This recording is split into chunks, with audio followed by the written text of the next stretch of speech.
Pogi mo dito kapag ginamit mo tong motor na to. Tapos ang napansin ko rin sa kanya yung exhaust nyo, kung makikita nyo yung tubo ng exhaust nya, isa dito, isa dito.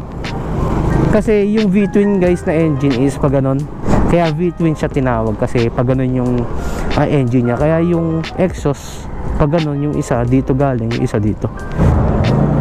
Kamusta kaya experience nito kapag sa expressway? Mukhang magaan tong motor na to eh. Yun oh.